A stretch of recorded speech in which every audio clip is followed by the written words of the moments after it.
BJP కొత్త జాతీయ కార్యవర్గం ప్రకటించారు. 13 మందికి జాతీయ ఉపాధ్యక్ష పదవులు దక్కాయి. బీజేపీ జనరల్ సెక్రటరీగా స్మృతి ఇరానీని నియమించారు. ఉపాధ్యక్షులుగా రామ్ మాధవ్, పురంధేశ్వరి, వసుంధరా రాజేలున్నారు. ఓబీసీ మోర్చా అధ్యక్షుడిగా లక్ష్మణ్ స్థానంలో అమర్పాల్ మౌర్య వచ్చారు.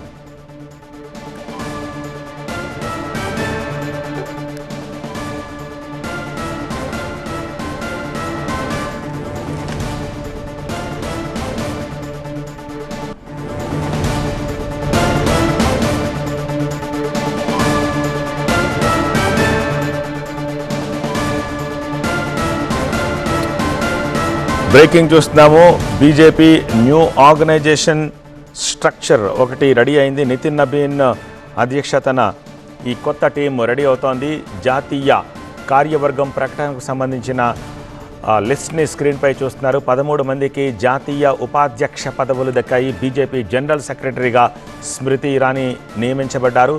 అలాగే ఉపాధ్యక్షులుగా తెలుగు రాష్ట్రాల నుంచి రామ్ మాధవ్, పురంధేశ్వరి ఉన్నారు. అలాగే మాజీ ముఖ్యమంత్రి వసుంధరా రాజే కూడా ఉపాధ్యక్షులుగా నియమితులయ్యారు. ఇక ఓబీసీ మోర్చా అధ్యక్షుడిగా ఇప్పటిదాకా కొనసాగిన లక్ష్మణ్ స్థానంలో అమర్పాల్ మౌర్య ఓబీసీ మోర్చా అధ్యక్షుడిగా నియమించబడ్డారు.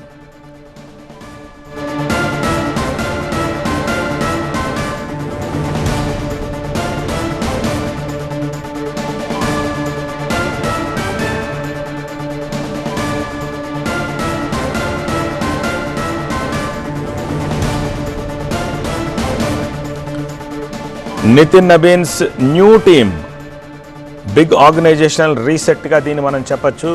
జాతీయ కార్యవర్గం, కొత్త జాతీయ కార్యవర్గం కొలువు తీరబోతోంది. ఇందులో 13 మందికి జాతీయ ఉపాధ్యక్షులుగా పదవులు దక్కాయి. బీజేపీ జనరల్ సెక్రటరీగా స్మృతి ఇరానీ ఉంటారు. ఉపాధ్యక్షులుగా రామ్ మాధవ్, పురంధేశ్వరి, మాజీ ముఖ్యమంత్రి వసుంధరా రాజే లాంటి 13 మంది ఉన్నారు. అలానే ఇప్పటి వరకు ఓబీసీ మోర్చా అధ్యక్షుడిగా ఉన్న లక్ష్మణ్ స్థానంలో అమర్పాల్ మౌర్య ఉన్నారు. ఢిల్లీ నుంచి మరింత సమాచారం అందించేందుకు మా ప్రతినిధి గోపి ప్రస్తుతం మనకి ఫోన్ లైన్లో లైవ్లో అందుబాటులో ఉన్నారు. గోపి, కొత్త స్థానంలో తెలుగు వాళ్ళకి, కొత్త కార్యవర్గంలో తెలుగు వాళ్ళకి బాగానే స్థానం దక్కినట్టుగా ఉంది. కాకపోతే తెలంగాణ నుంచి ఇప్పటి వరకు ఉన్న డీకే అరుణ స్థానంలో ఇప్పుడు ఏపీ నుంచి మరో మహిళా ఉపాధ్యక్షురాలుగా వచ్చినట్టుగా కనిపిస్తోంది. ఓవరాల్గా స్ట్రక్చర్ని చూస్తే ఏమనిపిస్తోంది?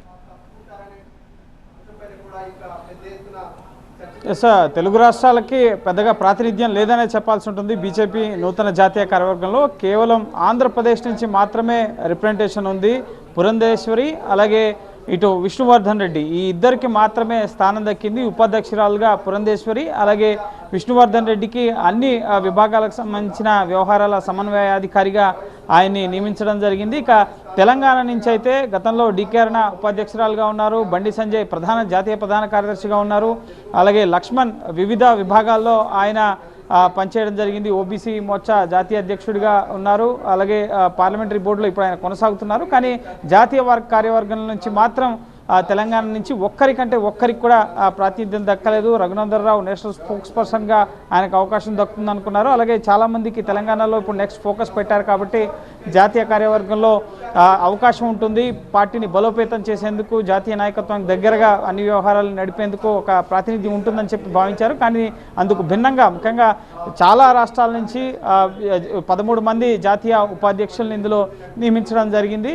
సో అలాగే నేషనల్ కోఆర్డినేటర్స్ కానీ ఇటు ఆర్గనైజేషన్ జనరల్ సెక్రటరీగా మాత్రం ఎటువంటి మార్పు జరగలేదు. బిఎల్ సంతోష్ ఆయనే కొనసాగబోతున్నారు. ఇక కొత్త వారికి, యువకులుగా ఉన్నవారికి, పార్టీలో యాక్టివ్గా ఉండేవారికి అయితే కీలక బాధ్యతల్ని నితిన్ నబీన్ టీంలో ఇవ్వడం జరిగింది. కానీ తెలంగాణ నుంచి మాత్రం ఖచ్చితంగా ఎవరు ఊహించనిది, ఖచ్చితంగా తెలంగాణలో నెక్స్ట్ పశ్చిమ బెంగాల్ తర్వాత ఫోకస్ అంతా తెలంగాణ అన్నప్పుడు ఖచ్చితంగా నితిన్ నబీన్ టీంలో చాలా కీలకంగా తెలంగాణకు సంబంధించిన వాళ్ళు ప్రాతినిధ్యం వహిస్తారు. తెలంగాణలో పార్టీ బలోపేతానికి ఒక కొత్త ఊపును తీసుకొస్తారని చెప్పి భావించినప్పటికీ కూడా బీజేపీ యొక్క గేమ్ ప్లాన్ ఇక్కడ అర్థం కాని విధంగా ఉందని మనం చెప్పాల్సి ఉంటుంది. డీకే అరుణ అలాగే బండి సంజయ్ ఇప్పటికే జాతీయ కార్యవర్గంలో, గతంలో జేపీ నడ్డా జాతీయ కార్యవర్గంలో ఉన్నారు. నితిన్ నబీన్ జనవరిలో ముఖ్యంగా ఇటు ఈ అధ్యక్ష బాధ్యతలను చేపట్టిన తర్వాత గతేడాది.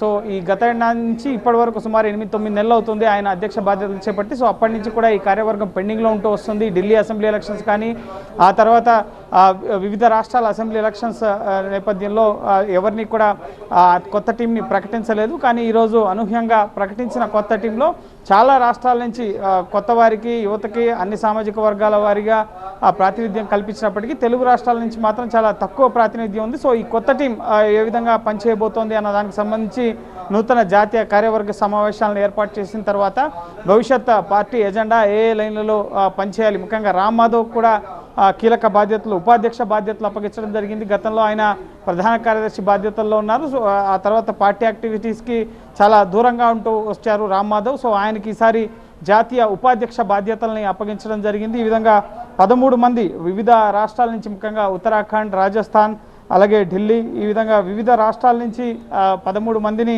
జాతీయ ఉపాధ్యక్షులుగా నియమించడం జరిగింది. ఇందులో ఇంట్రెస్టింగ్ విషయం ఇటు రేఖా వర్మ, అలాగే ఇంట్రెస్టింగ్ విషయం ఒకటి కనిపిస్తోంది గోపి. 7 out of 13 మహిళలు ఉన్నారు. సో ఇప్పుడు మహిళా బిల్ తీసుకురావాలని యోచిస్తూ ఉన్న బీజేపీ 50%, మోర్ దాన్ 50%, 7 అంటే అవుట్ ఆఫ్ 13లో 13 మందిలో మహిళలకి ఉపాధ్యక్షురాలుగా పదవులు ఇవ్వడం. ఎస్ సార్, ఖచ్చితంగా.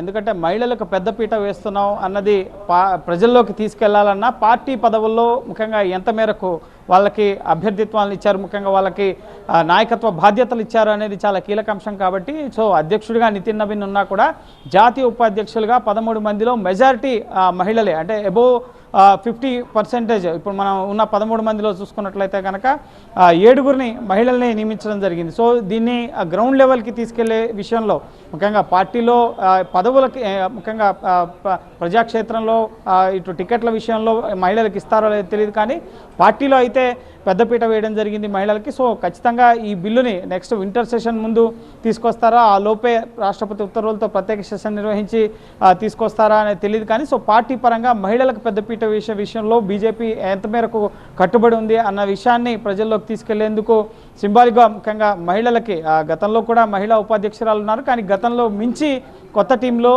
ముఖ్యంగా అధికంగా మహిళలకి ఈ జాతీయ ఉపాధ్యక్ష పదవిని అప్పగించడం జరిగింది. అలాగే తరుణ్ చుక్ కానీ ఇటు మిగతా నేతలు, ఇప్పుడు విష్ణువర్ధన్ రెడ్డి ఏపీ నుంచి చాలా కాలంగా ముఖ్యంగా ఏబీవీపీ విద్యార్థి విభాగం నుంచి పార్టీలో బీజేపీ యువమోర్చాకి నాయకత్వం వహించారు. ఆ తర్వాత రాష్ట్ర స్థాయిలో కూడా బీజేపీలో కీలక బాధ్యతలను పోషిస్తూ యువ నాయకుడిగా ఇటు నితిన్ నవీన్కి అత్యంత స్నేహితుడు కూడా విష్ణువర్ధన్ రెడ్డి. ఒక రకంగా చెప్పాలంటే వాళ్ళిద్దరి కెరీర్ కూడా ఒకేసారి స్టార్ట్ అయింది. కానీ ఇటు నితిన్ నవీన్ జాతీయ అధ్యక్షుడు అయ్యారు. ఇప్పుడు ఆయన కార్యవర్గంలో ఒక సమన్వయ, అన్ని విభాగాలకు సంబంధించిన సమన్వయ కార్యదర్శిగా ఆయన బాధ్యతల్ని నిర్వర్తించబోతున్నారు. ఇక పురంధేశ్వరి గతంలో కూడా ప్రధాన కార్యదర్శిగా ఉన్నారు. ఇప్పుడు ఇటు ఉపాధ్యక్ష బాధ్యతల్ని ఆవిడకి అప్పగించడం జరిగింది. సో సమ్మిళితంగా ఉందని చెప్పాల్సి ఉంటుంది ఓవరాల్గా ఈ జాతీయ నూతన కార్యవర్గం అనేది.